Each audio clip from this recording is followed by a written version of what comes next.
Allan Kardec, O Evangelho segundo o Espiritismo, capítulo 3. Há muitas moradas na casa de meu Pai. Item 1. Não se turbe o vosso coração. Credes em Deus, crede também em mim. Há muitas moradas na casa de meu Pai. Se assim não fosse, eu vô-lo teria dito, pois vou preparar-vos o lugar. E depois que eu me for e vos aparelhar o lugar, virei outra vez e tomar-vos-ei para mim, para que lá onde eu estiver, estejais vós também. João capítulo 14, versículos 1 a 3. Allan Kardec, O Evangelho segundo o Espiritismo, capítulo 3. Há muitas moradas na casa de meu Pai. Diferentes estados da alma na erraticidade. Item 2. A casa do Pai é o universo. As diferentes moradas são os mundos que circulam no espaço infinito, oferecendo aos espíritos que neles encarnam estações apropriadas ao seu adiantamento. Independentemente da diversidade dos mundos, essas palavras podem também ser interpretadas pelo estado feliz ou infeliz dos espíritos na erraticidade, conforme forem eles mais ou menos puros e libertos das atrações materiais, o meio em que estiverem, o aspecto das coisas, as sensações que experimentarem, as percepções que possuírem, tudo isso varia ao infinito. Enquanto uns, por exemplo, não podem afastar-se do meio em que viveram, outros se elevam e percorrem o espaço e os mundos.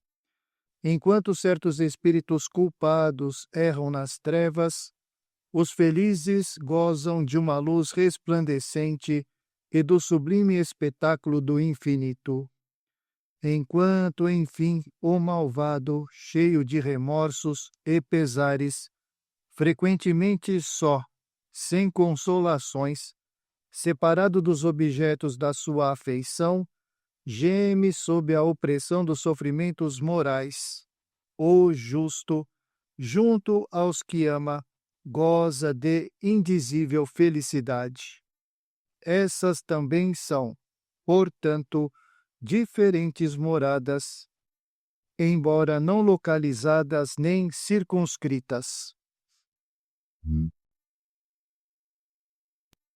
Allan Kardec, O Evangelho segundo o Espiritismo, capítulo 3. Há muitas moradas na casa de meu Pai. Diversas categorias de mundos habitados. Item 3.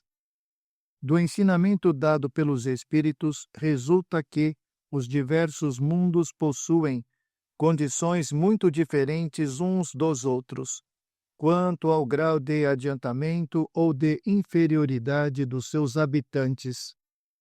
Dentre eles, há os que são ainda inferiores à Terra, física e moralmente.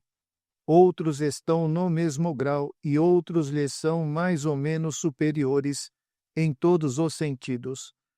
Nos mundos inferiores, a existência é toda material. As paixões reinam soberanas. A vida moral quase não existe. À medida que esta se desenvolve, a influência da matéria diminui.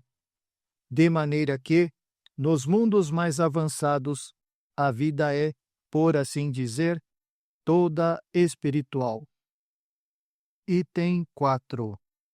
Nos mundos intermediários, o bem e o mal se misturam, e um predomina sobre o outro, segundo o grau de adiantamento em que se encontrarem. Embora não possamos fazer uma classificação absoluta dos diversos mundos, podemos, pelo menos, considerando o seu estado e o seu destino, com base nos seus aspectos mais destacados, dividi-los assim, de um modo geral: mundos primitivos, onde se verificam as primeiras encarnações da alma humana; mundos de expiações e de provas, em que o mal predomina; mundos regeneradores, onde as almas que ainda têm o que expiar adquirem novas forças, repousando das fadigas da luta; mundos felizes, onde o bem supera o mal; mundos celestes ou divinos, morada dos espíritos purificados, onde o bem reina sem mistura. A Terra pertence à categoria dos mundos de expiações e de provas, e é por isso que nela o homem está exposto a tantas misérias. Item 5. Os espíritos encarnados no mundo não estão ligados a ele indefinidamente, nem passam nesse mundo por todas as fases do progresso que devem realizar para chegar à perfeição. Quando atingem o grau de adiantamento necessário, passam para outro mundo mais adiantado, e assim sucessivamente, até chegarem ao estado de espíritos puros. Os mundos são as estações em que eles encontram os elementos de progresso proporcionais ao seu adiantamento. É para eles uma recompensa passarem a um mundo de ordem mais elevada, como é um castigo prolongarem sua permanência num mundo infeliz, ou serem relegados a um mundo ainda mais infeliz por haverem se obstinado no mal. Allan Kardec, O Evangelho segundo o Espiritismo. Capítulo 3. Há muitas moradas na casa de meu Pai. Destino da terra e causas das misérias humanas. Item 6. Admira-se de haver sobre a terra tantas maldades e tantas paixões inferiores, tantas misérias e enfermidades de toda sorte, concluindo-se que miserável coisa é a espécie humana. Esse julgamento decorre de uma visão estreita, que dá uma falsa ideia do conjunto. É necessário considerar que toda a humanidade não se encontra na Terra, mas apenas uma pequena fração dela, porque a espécie humana abrange todos os seres dotados de razão que povoam os inumeráveis mundos do universo. Ora, o que seria a população da Terra diante da população total desses mundos? Bem menos que a de um lugarejo em relação à de um grande império. A condição material e moral da humanidade terrena nada tem, pois, de estranho se levarmos em conta o destino da Terra e a natureza de sua população. Item 7. Faríamos uma ideia muito falsa da população de uma grande cidade se a julgássemos pelos moradores dos bairros mais pobres e sórdidos. Num hospital, só vemos doentes e estropiados. Numa galé, vemos todas as torpezas, todos os vícios reunidos. Nas regiões insalubres, a maior parte dos habitantes são pálidos, fracos e doentes. Pois bem, consideremos a terra como um arrabalde, um hospital, uma penitenciária, um pantanal, porque ela é tudo isso a um só tempo, e compreenderemos porque as suas aflições sobrepujam os prazeres. Porque não se enviam aos hospitais as pessoas sadias, nem às casas de correção os que não praticaram crimes, nem os hospitais, nem as casas de correção são lugares de delícias. Ora, da mesma maneira que, numa cidade, toda a população não se encontra nos hospitais ou nas prisões, assim a humanidade inteira não se encontra na terra. E como saímos do hospital quando estamos curados e da prisão quando cumprimos a pena, o homem sai da terra para mundos mais felizes quando se acha curado de suas enfermidades morais.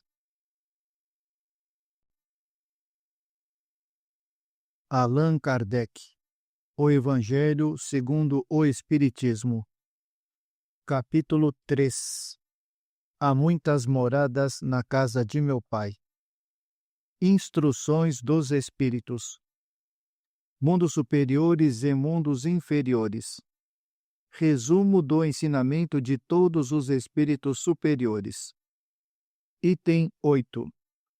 A classificação de mundos superiores e mundos inferiores é antes relativa do que absoluta, pois o mundo é inferior ou superior em relação aos que se acham acima ou abaixo dele, na escala progressiva.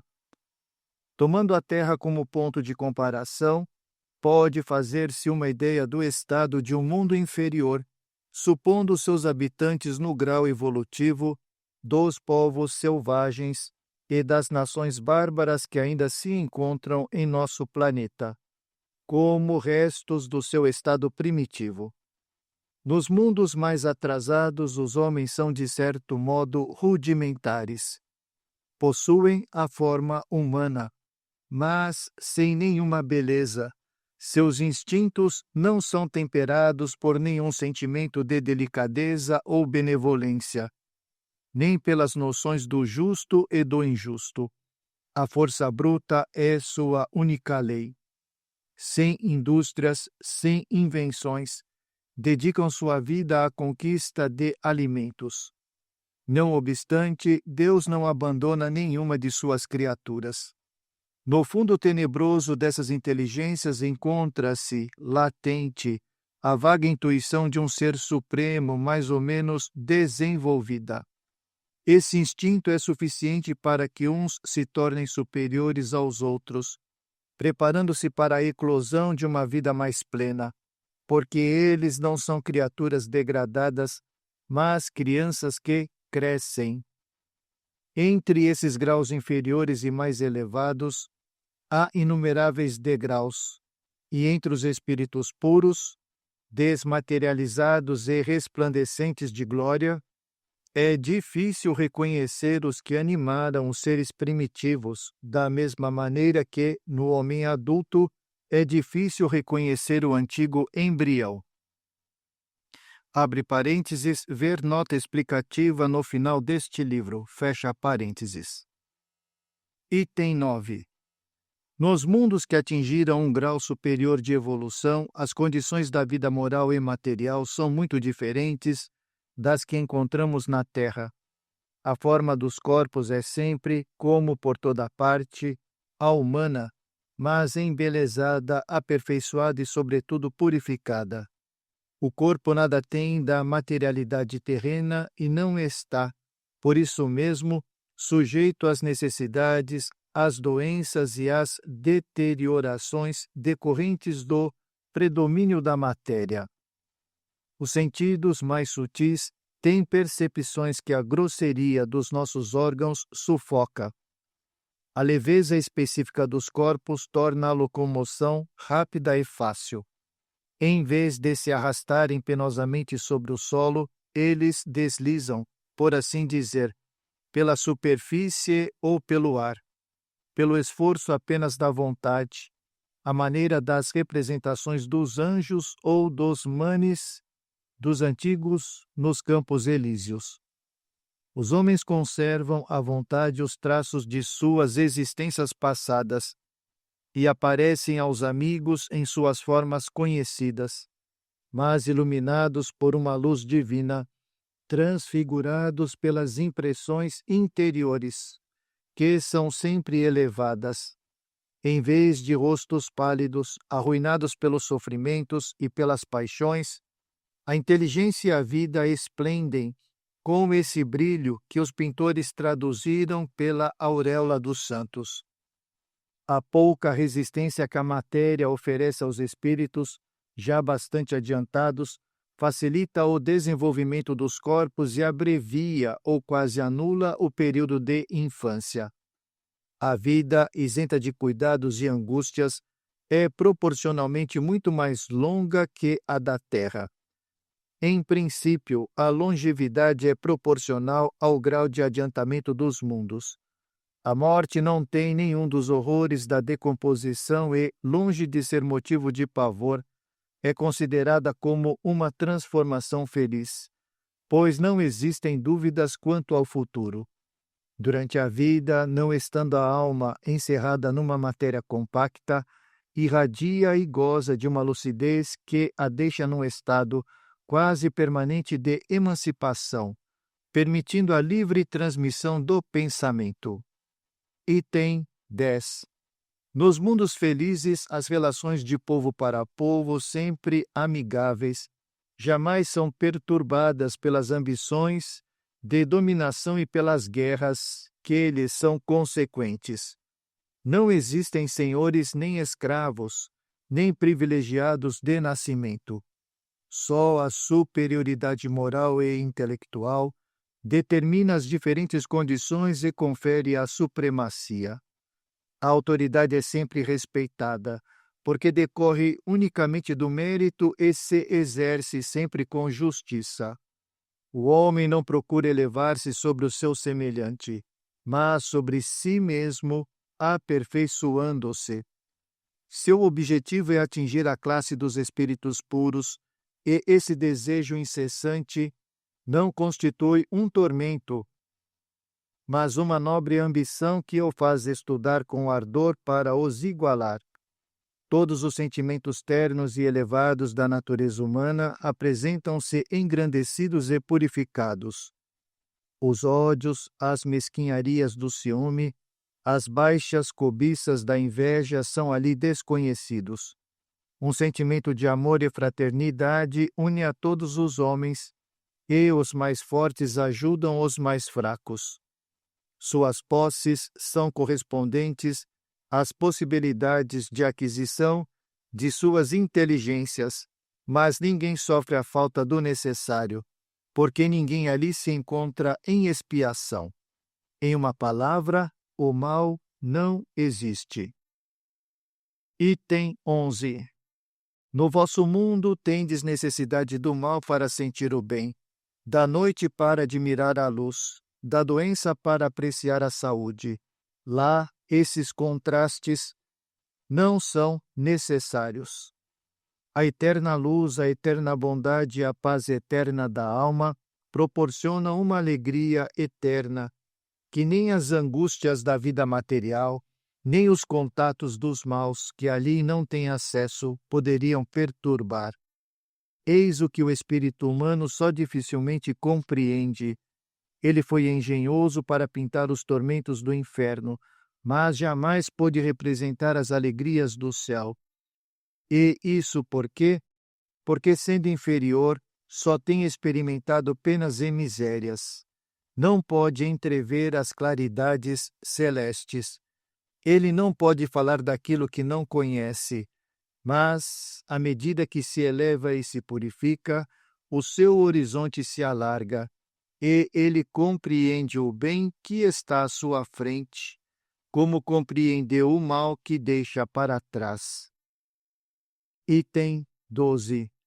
Esses mundos afortunados, entretanto, não são mundos privilegiados, porque Deus não usa de parcialidade para nenhum de seus filhos.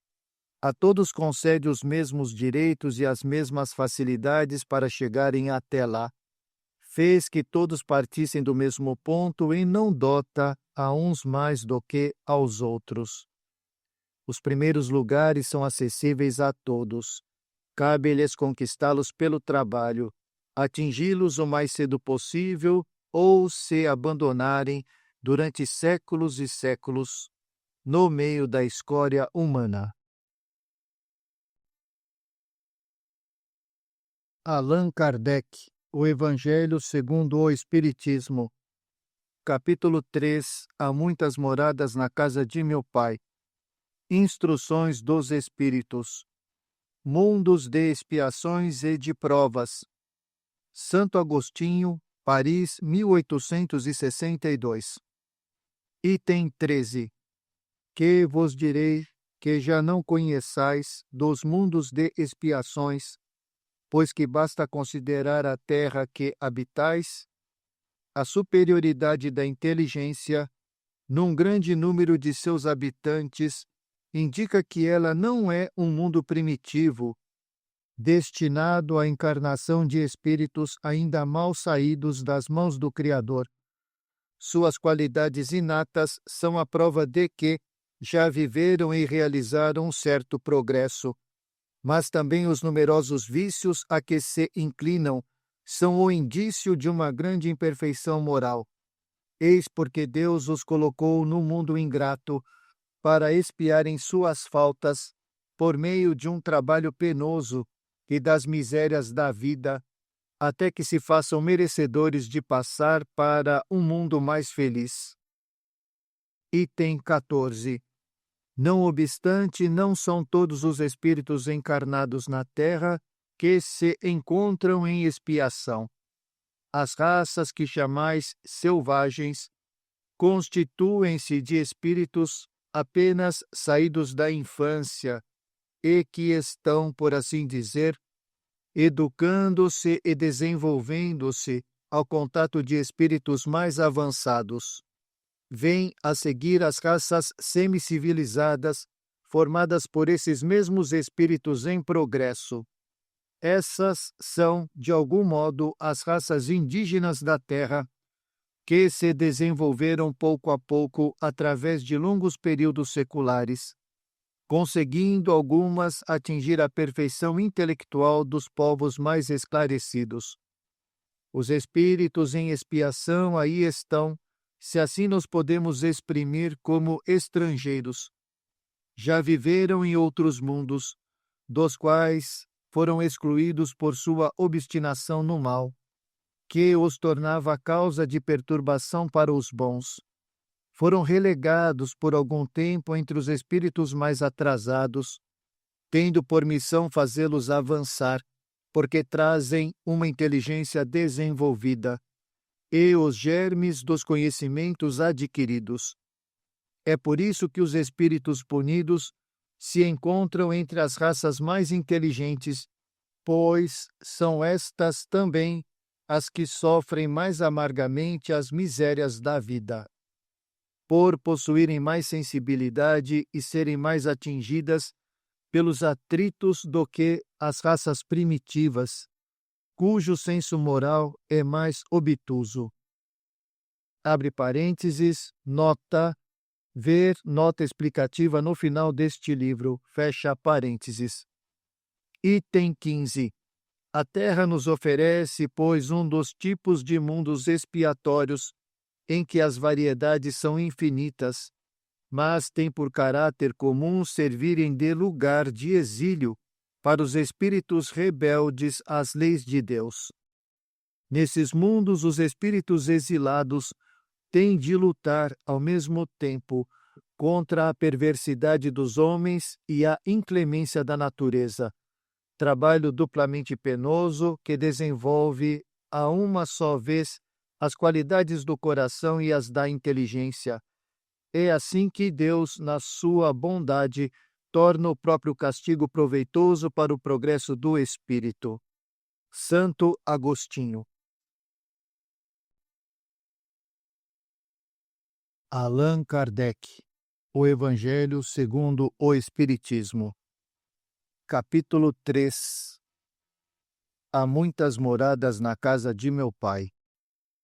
Instruções dos Espíritos. Mundos regeneradores. Santo Agostinho, Paris, 1862. Item 16.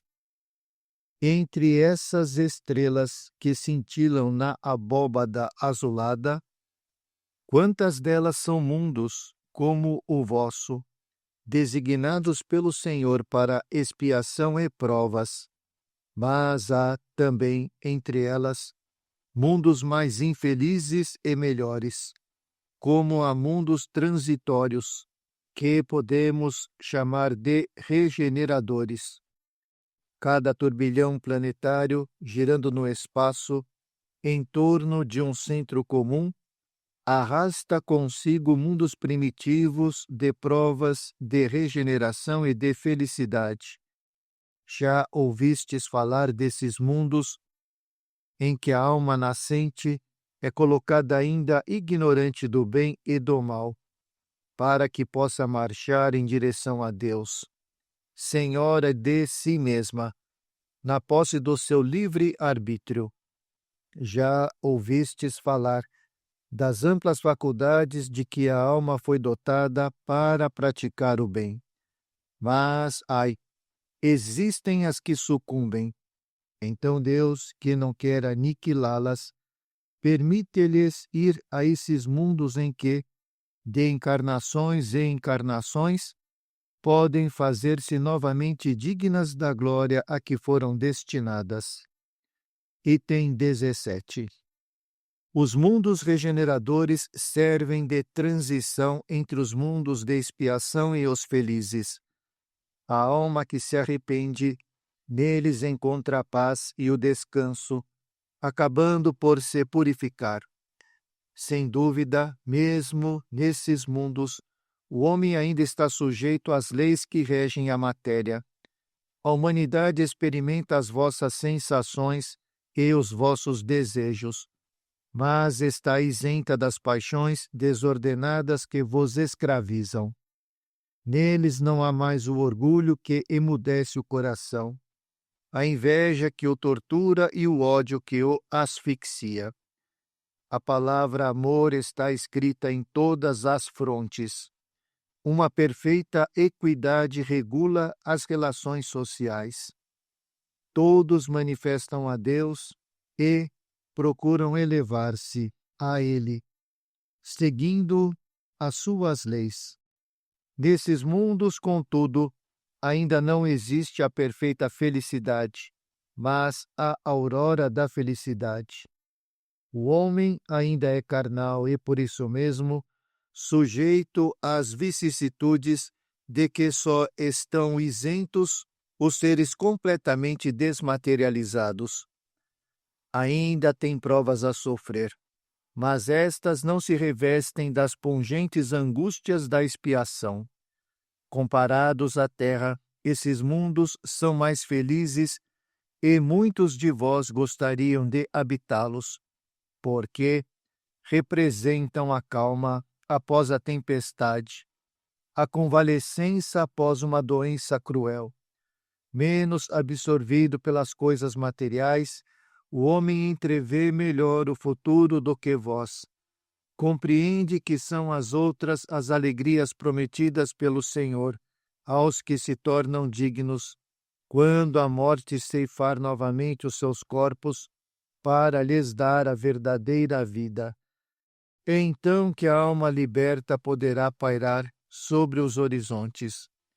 Não mais os sentidos materiais e grosseiros, mas os sentidos de um perispírito puro e celeste, aspirando às emanações de Deus sob os aromas do amor e da caridade, que se expandem do seu seio. Item 18. Mas, desses mundos, o homem ainda é falível, e o espírito do mal ainda não perdeu completamente o seu domínio sobre ele. Não avançar é recuar, e, se o homem não estiver firme no caminho do bem, pode cair novamente em mundos de expiação, onde o esperam novas e mais terríveis provas. Contemplai, pois, durante a noite, na hora do repouso e da prece, essa abóbada azulada e entre as inumeráveis esferas que brilham sobre as vossas cabeças, procurai as que levam a Deus e pedi que o mundo regenerador vos abra o seu seio após a expiação na terra. Santo Agostinho. Allan Kardec, O Evangelho segundo o Espiritismo. Capítulo 3. Há muitas moradas na casa de meu Pai. Instruções dos Espíritos. Progressão dos Mundos. Santo Agostinho, Paris, 1862. Item 19. O progresso é uma das leis da natureza. Todos os seres da criação, animados e inanimados, estão submetidos a ela, pela bondade de Deus, que deseja que tudo se engrandeça e prospere. A própria destruição, que parece para os homens o fim das coisas, é apenas um meio de levá-las, pela transformação, a um estado mais perfeito, pois tudo morre para renascer e nada volta para o nada.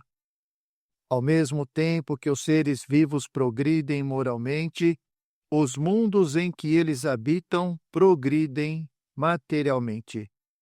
Quem pudesse seguir um mundo em suas diversas fases, desde o instante em que se aglomeraram os primeiros átomos da sua constituição, veria que ele percorre uma escala incessantemente progressiva, mas em graus insensíveis para cada geração, e que oferece aos seus habitantes uma morada mais agradável à medida que eles também avançam na senda do progresso.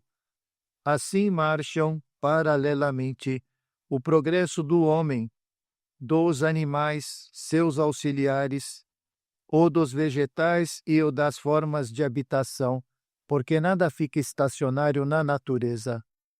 Quanto essa ideia é grandiosa e digna da majestade do Criador, e como, ao contrário, é pequena e indigna do seu poder, aquela que concentra a sua solicitude e a sua providência no imperceptível grão de areia da terra e restringe a humanidade a algumas criaturas que o habitam. A terra, seguindo essa lei, esteve material e moralmente num estado inferior ao de hoje e atingirá, sob esses dois aspectos, um grau mais avançado. Ela chegou a um de seus períodos de transformação e vai passar de mundo expiatório a mundo regenerador.